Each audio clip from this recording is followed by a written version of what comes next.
safe here. Season 1, The Outcast, Episode 7, The End. If you're new to this podcast, welcome. Please start at Episode 1.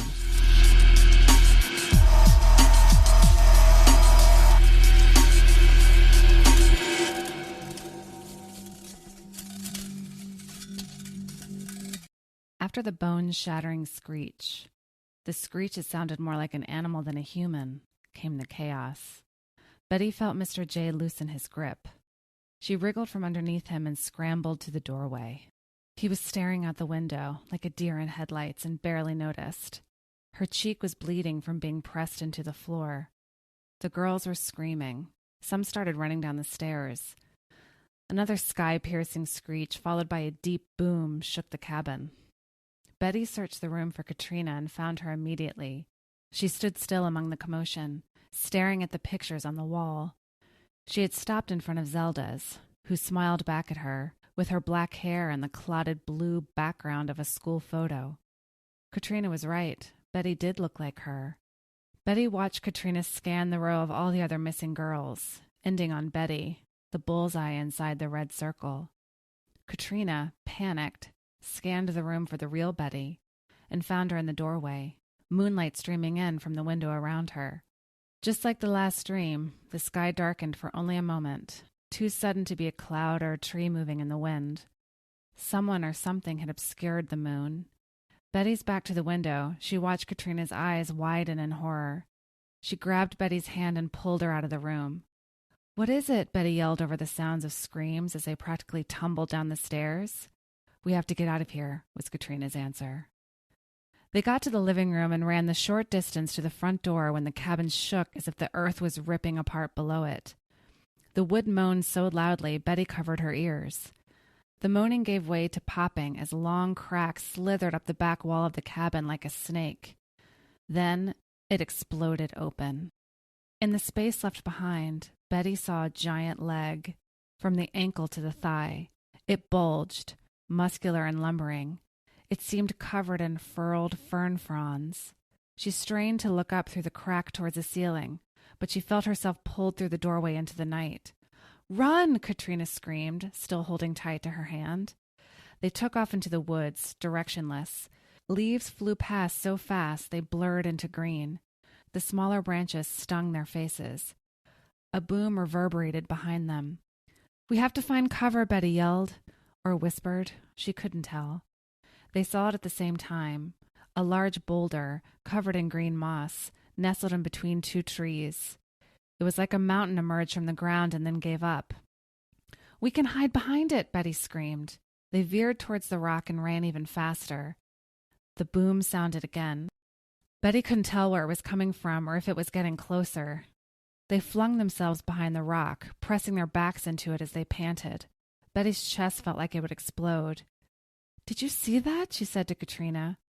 Katrina just looked at her, breathing rapidly. Her eyes didn't focus. Betty cupped her hands around Katrina's cheeks. "Katrina, stay with me," she said. Katrina nodded, head still in Betty's hands. "We're safe right now," Betty continued, "but we have to move." "It's a fucking giant," Katrina whispered.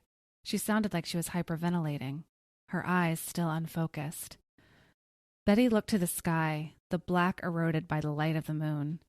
The trees above, leaning with the breeze, looked like giants in shadows. A jolt of something flowed through Betty. It wasn't anger, her familiar feeling. It was something else. She looked back at Katrina, her face still cupped in her hands. Without thinking, she leaned in and kissed her. She felt Katrina's panic melt a little. She kissed her back.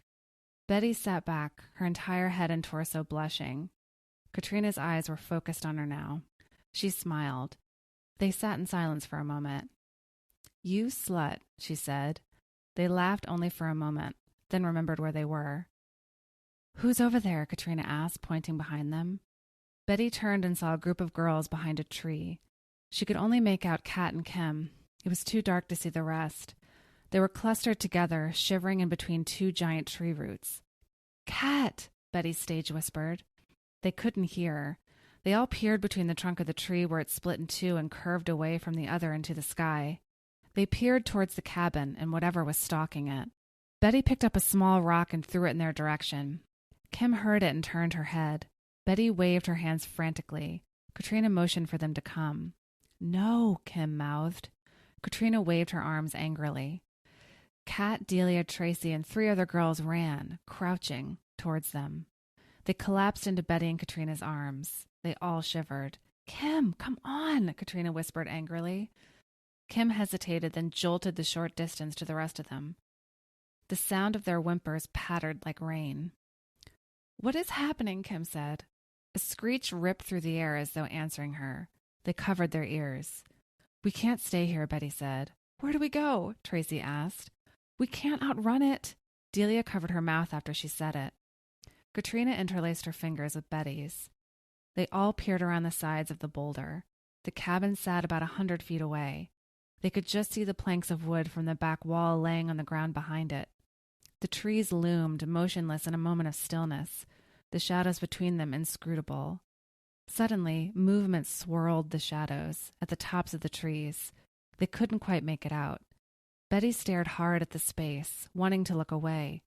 For a beat, it was black and still. Betty didn't breathe. Then, like the moon, 2 deep-set white eyes and a screaming mouth moved out of the treetops. They appeared for a moment, then disappeared into the shadows. The trees moved unnaturally as a low growl sputtered there. A loud boom rippled through the earth. It ripped a tree from its roots. It seemed to fall in slow motion, a graceful swoop toward the ground before it crashed in front of the cabin, just missing it. Kat screamed. Kim put her hand over Kat's mouth and shook her head rapidly, eyes wide. At that moment they saw Amanda. She ran alongside the trunk of the fallen tree like a mouse against a wall. Betty realized with horror she must have been hiding nearby. Before anyone knew what was happening, her body was swept into the sky. Giant gnarled fingers like tree roots trapped, then lifted her. They heard Amanda scream for only a moment, then the sounds of cracking and ripping. Something fell from the sky and landed on the ground with a dull thud. When Betty realized it was Amanda's arm, she fled. She pulled Katrina with her. The girls followed. They ran, directionless, but faster than they had ever run. They heard the troll. The running sound was like a chasm opening behind them, licking their heels. They didn't look back. The legs of the troll, like oak tree trunks, pounded past Betty to the left. The impact threw her to the ground. Before she knew what was happening, she rolled to a tree and crouched behind it for a moment, gathering her bearings. The troll was up ahead. She saw just its tail before it completely submerged back into darkness. Where was Katrina? Where was everyone else? Betty clung to the tree, contracting her body as small as she could make it. Shivering, she peered out slowly from the tree trunk and looked around. It was dark, quiet. At any other time, it would seem like she was alone in the woods for a peaceful night stroll. Even the breeze held its breath. She heard a rustling to her right. 2 thin trees stood at attention, blackness in between. Then Betty noticed black boots peeking from the shadows. "Katrina?" Betty whispered. No answer. The boots were still. Betty hesitated. "Katrina?" she whispered again. Then Kim peered out between the trees. "Is that you, Betty?" she said softly, her voice shaking. Betty ran towards her. They crouched down together. "What do we do?" Kim's face was completely wet. Betty had no idea. "I don't think it can see very well," she guessed. "It ran right past us. If we stay behind the trees, I think we could make it." Kim nodded, looking around the tree. "We have to find the others first," Betty said. The troll's shriek filled the sky, and both Betty and Kim screamed. Katrina came up from behind and grabbed Betty's arm. "This way," she said as she pulled to the right. They ran towards a small clearing in the distance, the crest of a small hill. "Where is everyone?" Betty panted as they ran. "Up ahead," Katrina said, eyes forward. They heard the rumble of a growl, and the treetops to their left opened like a book. They veered to the right and flung themselves behind another tree. Betty saw Delia ahead in the distance, frozen in fear. "Delia," Betty said to herself, willing her to move. "Oh, fuck," Katrina said. The trees behind her opened, and the trunks of the troll's leg boomed behind Delia. Her scream was cut short as a large thwack of the troll's tangled, woody hand flung her into the air. It was so fast it was like she disappeared. But they heard her, a sickening smack against a tree, and the thud of her lifeless body hitting the ground. They all screamed, Kim into her own hands. The troll heard them. It lifted its nose into the air and took a deep breath. Betty stared, eyes wide. It turned its head towards them and pounded forward. They ran, so scared their adrenaline propelled them to almost fly. Kim's foot twisted and she fell. No, she screamed. Betty turned back and saw Kim sprawled on the ground, the troll fast approaching behind her. She ran to her without thinking. Kim scrambled to her feet just as Betty grabbed her hand, and they jumped to the left as the troll tumbled past them. It turned its head toward them and fell, roaring with rage. Katrina caught up with them, and they ran blindly into a thick patch of trees. That's when they felt the hands.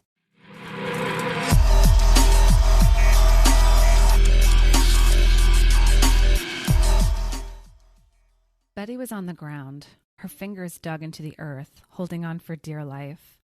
The soil felt like moist cake, but the smell is what hit her, like a punch in the nose. Wet weeds, manure and mold. It was thick. She gagged. Katrina lay to her right. Betty reached over to grab her hand. Their pinkies locked. Katrina turned her head towards her, her cheek pressed into the dirt. They sat up at the same time, slowly. What the fuck is that? Katrina moaned, her hand over her nose and mouth. Before Betty could answer, two shoes, shiny and glistening in the moonlight, stood before them.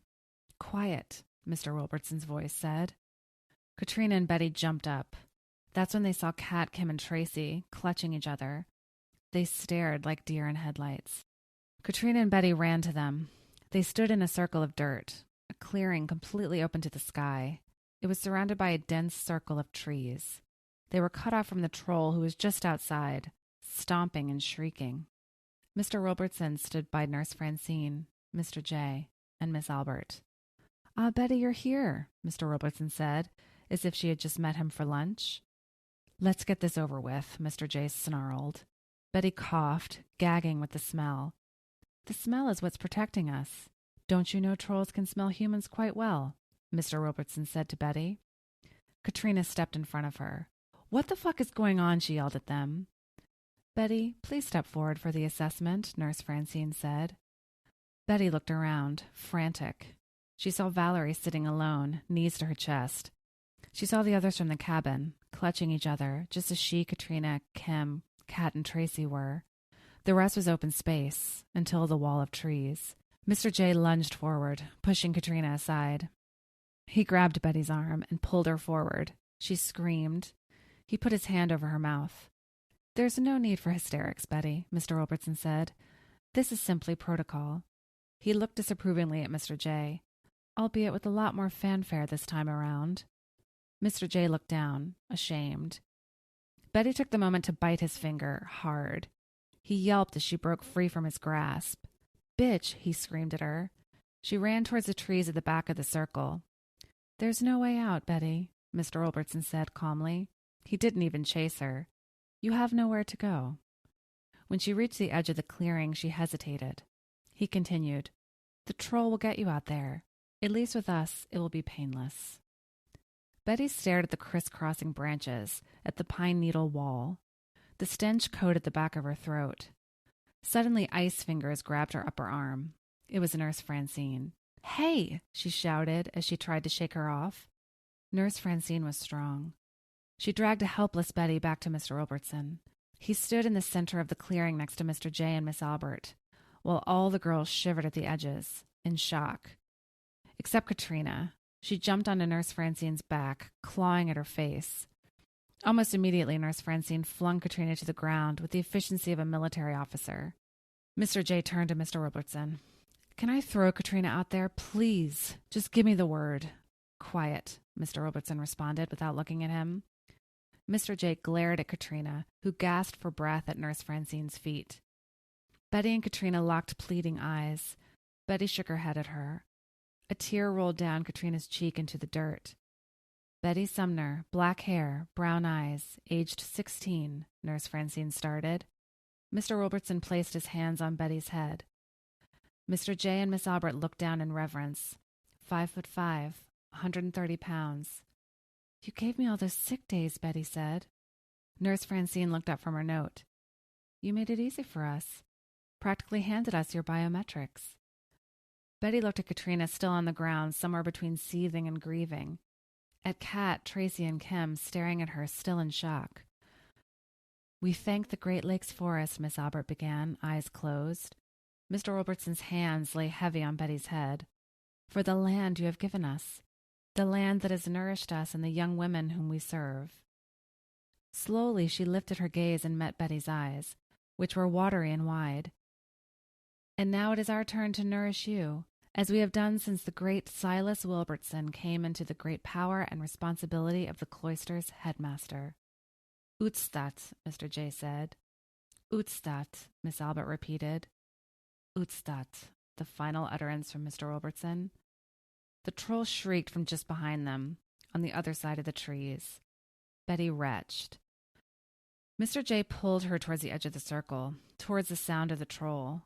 Why are you doing this? Her voice shook. She tried in vain to get away. With all your sleuthing, you couldn't figure it out? I'm disappointed in you, Betty, he spat at her. Utstadt, the outcast? Betty paused, hoping to stall him. What does that have to do with us? With the students? She could see Katrina from the corner of her eye, sneaking around the perimeter of the clearing. They need a sacrifice. It's the only way to tame the monster. The Utstadt were rejects from society, from the Scandinavians who settled here. Mr. J. fell into his teacher rhythms. They were banished to the forest, where they became... He paused. What they became. When the school bought this land, they didn't realize the price. Not until Mr. Robertson came and brought me with him. I had done my dissertation on Scandinavian folklore. It didn't take us long to figure out how to stay here, peacefully. If you kill a girl every year? Betty screamed at him. It's a small price, really, for the greater good that we do. But, Betty looked around at her fellow students, as agog as she was. Everyone knows. You won't get away with it this time. Mr. Robertson grunted from behind her. She turned to face him, and Mr. J. tightened his grip. You young girls, he gestured broadly, aren't reliable witnesses. You don't even cause much of a fuss when you disappear. Betty felt her limbs go weak. Her legs felt like jelly. Let's stay on task, please, Mr. Jensen, Miss Albert said. She placed a hand on Betty's back and pressed her forward. Take a sip of this. Nurse Francine handed Betty a small glass of brown liquid. Betty, shaking, brought it to her lips. For a moment it obscured the stench around her. She downed it in one go. It burned her throat. The heat built in her limbs. Mr. J. dragged her closer to the edge of their protective clearing, made invisible by the smell and the trees. Mr. Wilbertson, Miss Albert, and Nurse Francine created a wall behind her. Betty felt like she was floating. The booms of the troll sounded just beyond the border of the trees. She reached out and brushed the pine needles with her fingertips. At that moment, Katrina burst through the tree limbs with a large stick. She swung it at Mr. J. and hit him directly in the face with it. They heard the crunch of something breaking. He screamed and fell backwards. Katrina grabbed Betty's hand and they ran to the right along the circle of trees towards the others. Stop! Betty heard Mr. Robertson cry. She did not look behind her. It was as if Katrina had broken a spell. Every girl took off running in the same direction. Betty did not know where they would go, but they had to get out of the clearing. She felt a tug from Katrina's hand, and they knew they were ready to veer away at any moment. They were close to the edge, and that's when she fell to the ground, when Mr. J. tackled her and she fell once again into the soft dirt. He turned her over so she faced him, his knees pressing painfully into the tops of her thighs. His nose was crooked and blood smeared across his face like a mustache. The moon floated just to the left of his head. He lifted his fist into the air and brought it down, hard. She felt nothing for a moment before the rush of pain. Her cheekbone felt like it was expanding in her face as it throbbed. Tears streamed from her eyes, stinging the cuts on her face. "Do you think you're special?" Mr. J. screamed at her, his spit sprayed across her face. "You think you can break the tradition because of your little dream?"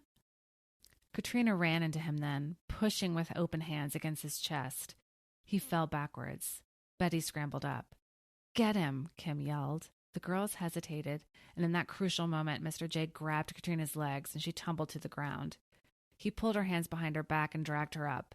He held her in front of him like a shield. "Back off," he screamed. "Back off or I'm throwing her out there." The gurgle of a low roar sounded just beyond the trees behind him.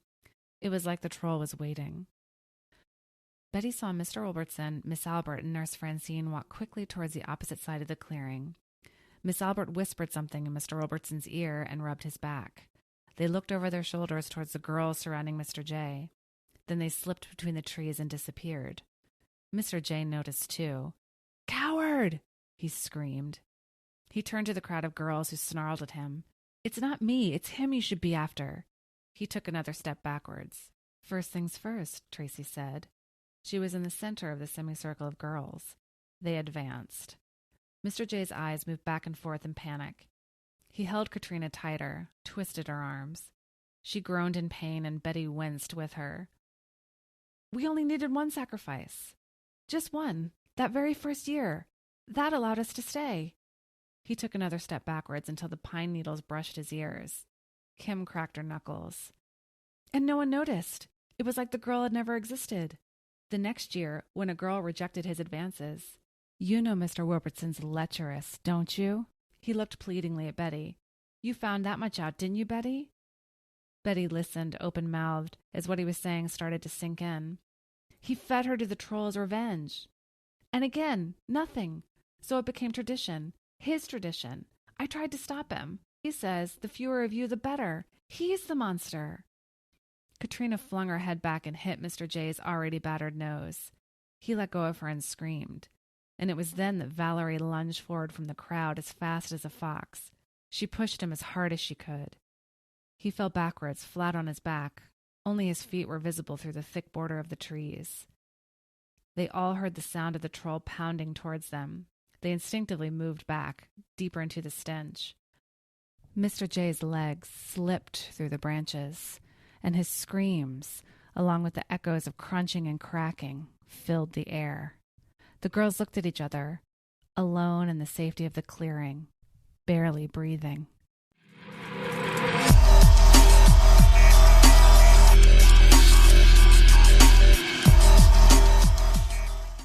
Betty and Katrina embraced, shaking into each other.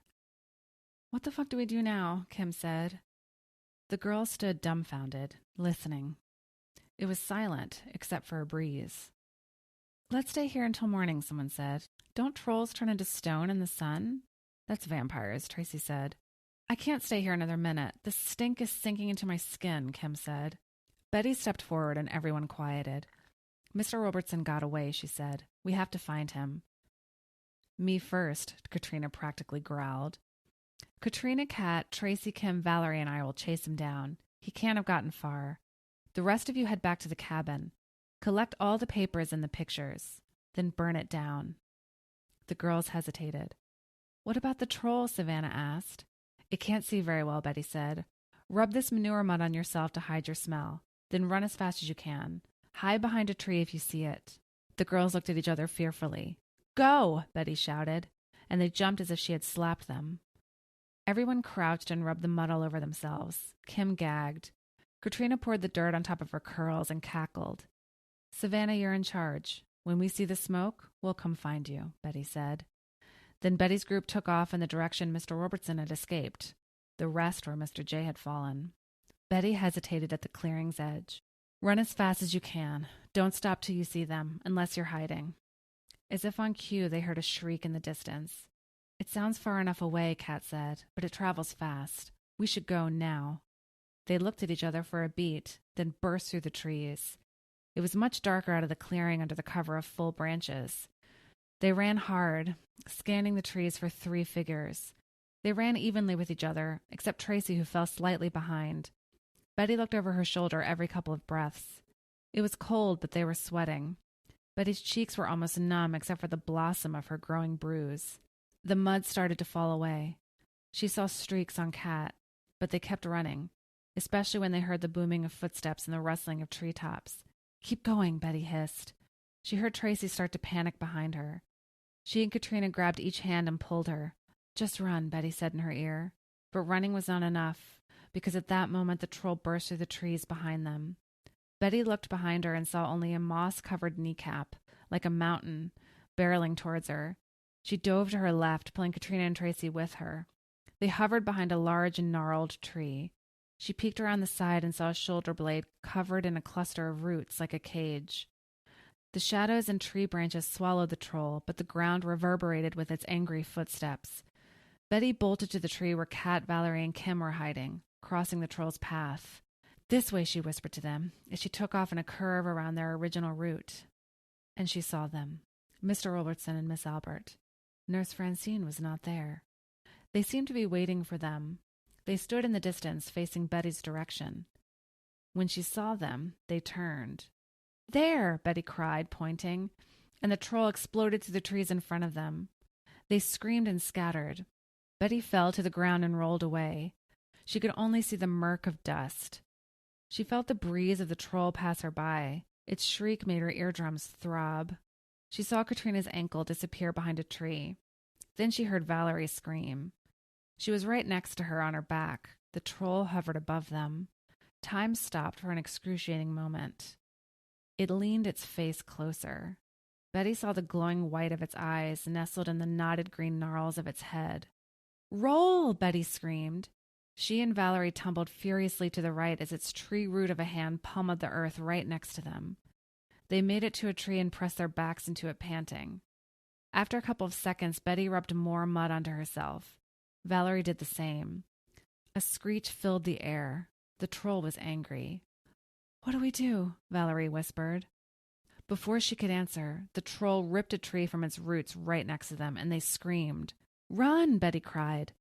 They took off towards Mr. Robertson, who Betty could still see in the distance. It was like he was watching them. She could see Katrina and the others in her periphery. The troll pounded behind them. They zigzagged forward as the troll fingers swiped at the air around them. Miss Albert and Mr. Robertson, in shadow, grew larger as they got closer. Why aren't they running? From us or the troll, Betty thought. And that's when the earth opened below her. The forest and the shadows disappeared from Betty's view, and it was only blackness.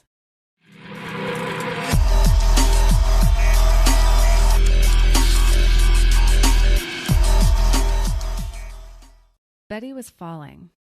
She saw blurs of limbs around her. She couldn't tell if they were her own. She hit the bottom. It knocked the air out of her. A body fell on her arm and rammed her elbow. She screamed in pain, then struggled for breath. 4 more thuds sounded around her. Then came the moans. Betty sat up, clutching her arm. Her elbow was definitely dislocated. "Who's there?" came a voice from the dark. Betty strained to focus. They were at the bottom of a large hole. There was dirt all around her. Old wood panels covered in moss held up 3 of the walls. Moonlight shone on the ground, and a patchwork stretched across the dirt and Tracy's leg. It moved to her lap when she sat up. And just behind her in the corner was Miss De Silva. She pressed against it, eyes wide. "Miss De Silva?" Betty cried. She blinked hard. "Betty?" she croaked back. "Oh, my God." Betty hobbled over and threw her arms around her. Miss De Silva was in shock. She shivered in Betty's arms. "How?" she said, and couldn't finish. "I twisted my ankle," Kim cried suddenly. She was peeling off her sock in the opposite corner of the hole. "Is everyone okay?" Tracy asked, still sitting where she had fallen. "No!" Katrina shouted, crouching near Tracy. "I think I'm okay," Kat muttered. "I'm fine," Valerie said. They sat with their legs out, leaning against one of the walls. Katrina crawled to Betty and put her hand gently on her arm. "Are you okay?" she asked her. "I think I jammed my elbow, but I'm fine," she said. Then she turned back to Miss De Silva. "How long have you been down here?" Miss De Silva rubbed her eyes. "I can't believe you're here," she said. She swallowed. "I've been here since last night. I wasn't hurt from the fall. I slept under the dirt to stay warm. I got some water from the condensation." "Holy shit," Tracy said. "How did you get down here?" Miss De Silva pressed her back into the corner. "The same way you did, I bet." She paused. "Mr. Robertson." "What are you talking about?" Valerie asked. "You didn't see him?" Betty said. "He basically led us here. I bet he hoped the troll fell down here, too. Then we'd all be taken care of." She could hear it stomping in the distance. "How far down are we?" Kat asked. At least 15 feet, Miss De Silva said. What happened? Betty asked, knowing the answer. Mr. Robertson called me to his office. I don't know how he knew, but I had figured something out. It was early evening, but I went anyway. I remembered you telling me you didn't trust him, but I guess... She trailed off and sighed. Miss Albert and a man I didn't know were waiting for me there. I thought they were going to kill me, but they dragged me out here and threw me in this hole. Motherfucker, Katrina whispered. I'm sorry, Betty said. This is all my fault. I shouldn't have asked for your help. Miss De Silva put her hand on Betty's shoulder. Honey, she said, this is no one's fault but his. I'm glad you're having your moment, but can we please find a way out of here? Kim asked. Her ankles swelled. Betty ignored her. What did you figure out? Where the troll came from, Miss De Silva replied. The 6 of them stared at her, mouths open. She continued. I couldn't get your question out of my head, she said. What does Scandinavian immigration have to do with Zelda and the other missing girls? I remembered this interview I had done when I was researching the twins who wrote Gothic horror stories in the 1920s. I met with the grandson of one of their cousins. They were Norwegian immigrants, one of the last waves. He told me that his grandfather always said that they were banished, that the community didn't approve of what they were writing. I didn't make much of it because there wasn't much evidence. Their trail went cold. But then I looked into it. Utstadt? Betty asked. Miss De Silva's eyes widened and she nodded. Yes, Utstadt. They were all women. The new immigrants wanted to fit into their new society. Women who threatened that, or whose friends and relatives claimed they did, were banished to this forest. Legend has it, they turned into monsters. Betty thought for a moment. So trolls are just outcasts, she said. I thought it was a legend, Miss De Silva said. Then last night, I heard it.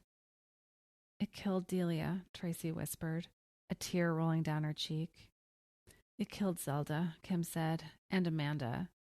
It killed all of them. It tried to kill us. On the plus side, it killed Mr. J, Katrina said. Oh my God, Katrina, Kat said, but she was stifling the beginnings of a giggle. That set everyone off. They laughed deliriously, exhaustedly, at the bottom of the hole. The laugh hurt Betty's elbow, her cheek. She leaned into Katrina, who put her hand on top of her head. Valerie did it, Kim said. Valerie smiled towards the ground. I'm so sorry, Miss De Silva said, meaning it. I'm glad you're all okay. I mean, relatively, she said, gesturing upwards. Everyone stopped smiling. The trolls were outcasts in Norway, too. It's like they brought their tradition with them, Miss De Silva continued. Except... She closed her eyes and took a shaky breath. She was exhausted. Her voice sounded like sandpaper. What? Betty asked. Except they can be turned back. Excuse me? Kim said. I've read that in some cases, if they're reminded that they were human, that they used to be women, they can change back. Huh, Betty said. She sat up from Katrina's shoulder. She had an idea. Maybe that's how we get our revenge on Mr. Robertson. I would prefer killing him, Katrina said. I know, but... Betty started. Then we're just as bad as him. I know it sounds corny. Yeah, Katrina nodded. Yeah, it does. But seriously, Betty sat up straighter, groaning with the sudden pain. He either wants to make us perfect little women, or kill us. If we get rid of his executioner, if we expose him, then we've really won. They sat silently for a moment. The patch of moonlight had moved from the ground to one of the walls of the hole. Betty's right, Miss De Silva said. Break his rules. But how would we remind it that it's human? How would we even get close to it? Valerie asked. Give it homework? Kat offered. Betty shook her head. It has to be something more universal, she said. This troll could be from the 1800s. What's something that every woman experiences? Miss De Silva asked. They stared at each other, thinking. Tracy sat up suddenly. She had an idea. Periods, she cried. Katrina snorted. Oh, shit, yes, Kat said. I mean, there's some exceptions, but it doesn't get more universal than periods. So we should just hand the troll a tampon and become its bestie? Katrina asked. Betty thought for a moment. Maybe, she said. Come on, Katrina said. Valerie and I got close to it. We saw its face. Maybe if it smelled it or something. She trailed off. Ew, Kim said. But none of us are having our period right now, Tracy said. It just ended, remember? I am, Betty whispered. Of course, Tracy said. You're not synced up with us yet. This is fucking crazy, Katrina said. There has to be something else. But there was silence. You're forgetting that we have to get out of here first, Kim said. Valerie stood and reached her arms up. It's really not that high, she said. If someone stood on top of my shoulders, they could probably crawl out. Then they could find a rope or something, Tracy said. They all stood up, even Miss De Silva. Groans of pain rippled upwards. How are we going to get on your shoulders? Betty asked. They'd have to stand, Kat said. Who's the tallest here? Miss De Silva looked around. I am, Katrina and Valerie said at the same time. Oh my God, Kim said. You go ahead, Katrina said. You're a better bottom anyway. Valerie rolled her eyes. Kim, you used to do cheerleading, right? Tracy asked. Yeah, she said proudly, but I twisted my ankle. Power through it, Katrina said. You're the only one who won't break your neck. Kim pursed her lips. Fine, she said. Then she turned to Valerie. Crouch down, near this wall. She pointed towards the wall that seemed to have the lowest edge. Valerie put her hand against the dirt and squatted down. Hold my hands, Kim said to no one in particular. Katrina and Tracy took her hands at the end of extended arms, and she stepped onto Valerie's shoulders. She grimaced. Okay, I'm ready. Stand up. She held her fingertips against the dirt. Valerie started to rise and stopped. Help, she groaned. Katrina and Tracy rushed to grab her under the armpits and lifted her. Betty, Kat, and Miss De Silva stood behind her, holding their hands up. When Valerie stood straight, she called out, Okay! Kim waved her hands towards the top of the hole, barely reaching it. Her fingertips just missed it by a couple of inches. You need to lift my feet, Kim said. What does that mean? Katrina yelled upwards. You know, in cheerleading, how they hold the girls' feet with their hands and then lift? Do that. Please don't break my ankle. Fuck, Katrina whispered. Okay, you take her heel and I'll take her toe, Betty said to Kat. Can you get the other side? Tracy and Katrina ran to her left foot. Miss De Silva stayed in the back, holding her hands up. Valerie held steady. You have to do it at the same time, Kim said. I'll count. Betty, Kat, Katrina, and Tracy looked at each other and nodded once. 1, Kim started. Sweet Jesus. 2, 3. With a shove, they lifted her feet and straightened their arms. She screamed in pain, but did not fall. She wobbled as she grasped the ground with her fingers. Almost, she yelled. Betty could see her arms shaking with effort. Her fingers started to slip. Let's give her a boost, Betty yelled. Valerie, now free of Kim, and Miss De Silva grabbed each of Kim's calves. Okay, Tracy yelled. On the count of 3, bend and push up as hard as you can. Try to throw me in the air, Kim said through gasps of breath. Her right arm had some traction. Her elbow pointed towards the sky as she tried to lift herself upwards. On the 3rd count, they pushed with all their might. Her toes momentarily left Betty's palm. And she was out. Sort of. Kim bent perpendicularly against the edge. Her arms and torso gripped the ground. Her legs hung down. She kicked against the mud to push herself up, showering dirt on all of their heads. She pulled with her hands and as she wiggled, slowly disappeared out of their view. Then her head popped over the edge, smiling down at them. The 6 left in the hole cheered. Kim beamed. Find a rope, Katrina screamed upwards. In what universe? Kim said. A branch, maybe? Give me a second, Kim said, as she hobbled out of sight. Hurry, Betty called. It's almost dawn. They stood in the dirt and stared at each other, dumbly. After a moment, Miss De Silva sat back down. I'm sorry about Delia, she said. Tracy turned away from the rest of them. She shook with sobs. What happened to you out there? Miss De Silva asked. Betty sat next to her while Katrina went over to Tracy. Kat and Valerie looked towards the sky in anticipation. I don't know where to start, Betty said. We found the cabin. Upstairs was like a shrine or something. To each girl Mr. Robertson has sacrificed to the troll. My picture was there. I was next. Oh my God, Miss De Silva said. Yeah, if all of us weren't here, if we hadn't figured it out. She trailed off. You can stop this for good, Miss De Silva said. I hope so. 10 minutes later, Kim lowered a large branch into the hole. It leaned against the side. It didn't quite reach the top. She held another stick in her hands. "When you crawl to the top of this branch, grab the stick," she yelled down. "It's probably better if you run." The 5 of them looked up at their escape route. "Who's first?" Betty asked.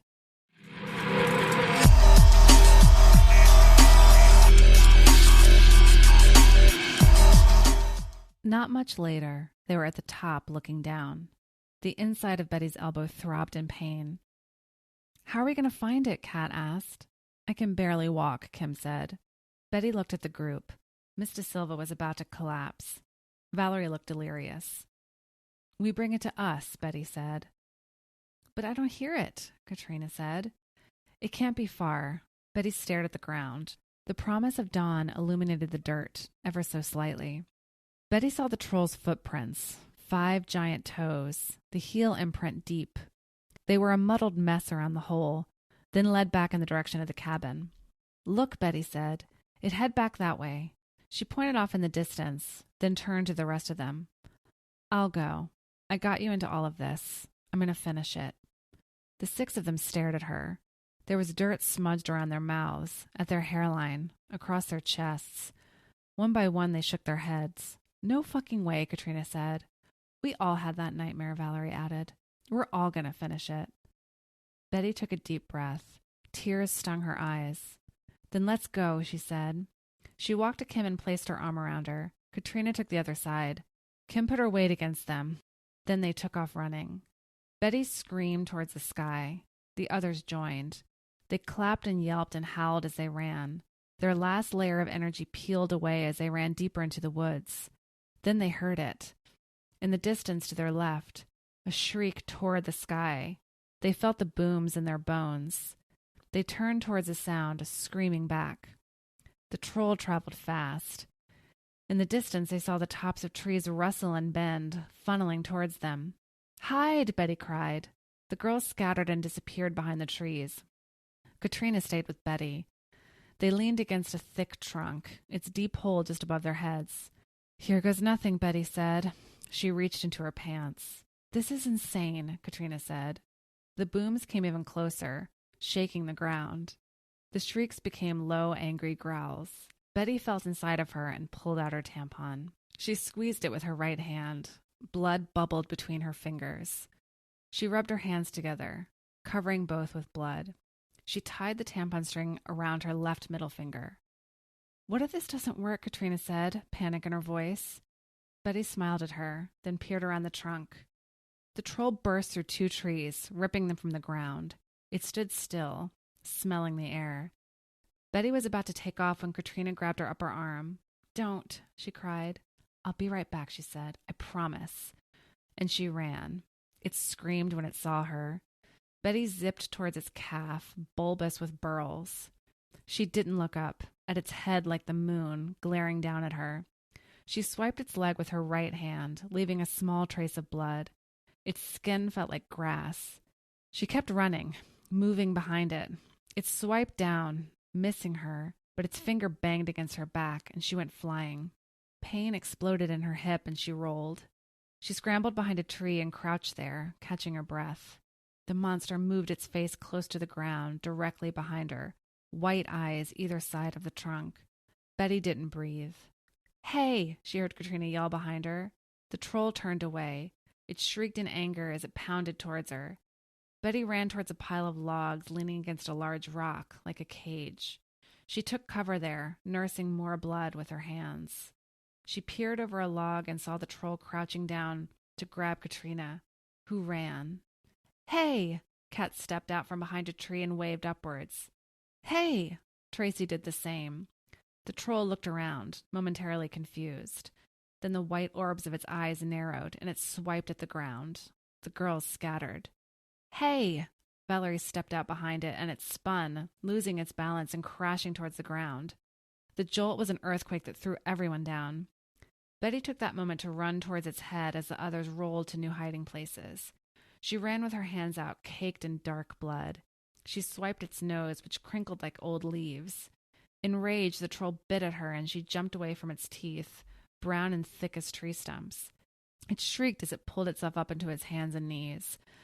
Betty ran back to the logs. She leaned against one as her whole body throbbed in pain. The troll started knocking the trees down around it, a tornado of a tantrum. She turned and saw Katrina standing in front of a cluster of trees that bent to the side like cooked spaghetti. She was frozen. The trees exploded open and the troll loomed behind it like a mountain. It screamed down at Katrina, who started to run. Betty panicked. She took off from the cage of logs and sprinted towards Katrina. The troll's hand swooped down, and just as Betty pushed Katrina from its path, it trapped her. And she was in the air. Her legs dangled, helpless as a baby bird. The troll brought Betty to its open mouth. She saw the darkness of its throat, and she was suddenly filled with a memory of her mother. She used to call Betty her little raven because of her hair, in the times before Betty was trouble, when her mother would sometimes hug her for no reason at all.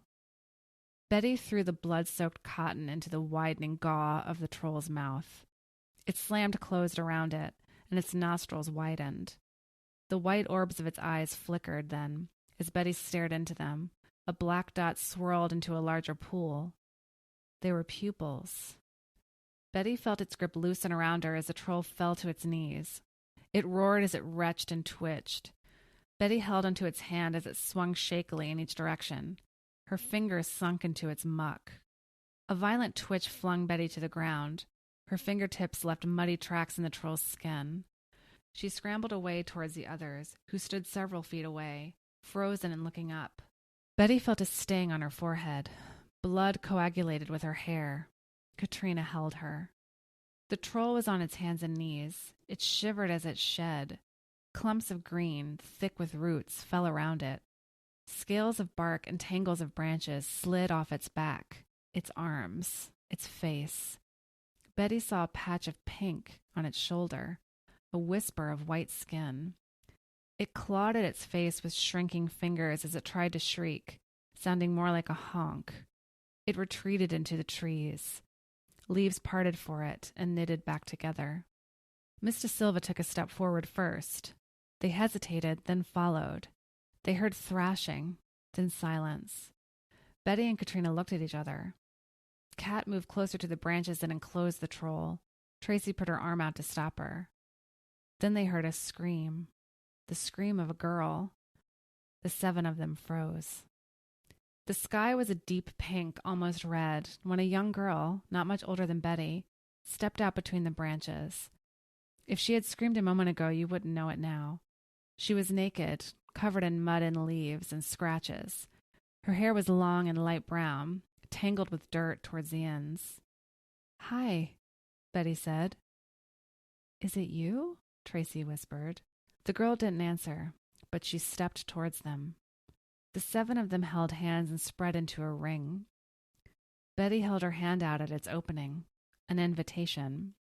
The girl hesitated, then took her hand, closing the circle. They stood together, the dirty, the injured, the weak, the triumphant, under the rising sun. The smoke from the burning cabin billowed behind them. And that's the end. Thank you so much for listening to Season 1 of We're Not Safe Here, The Outcast. Stay tuned next week for a special bonus Cliff Notes episode. You can email me if you have any questions or theories at wearenotsafeherepod@gmail.com. Or you can message me on any of the social medias, We Are Not Safe Here on Facebook and Instagram, or We Are Not Safe Pod on Twitter. Thank you so much for listening. If you like this story, please rate, review, and subscribe. And please tell your friends about it. Thank you so much. We are not safe here.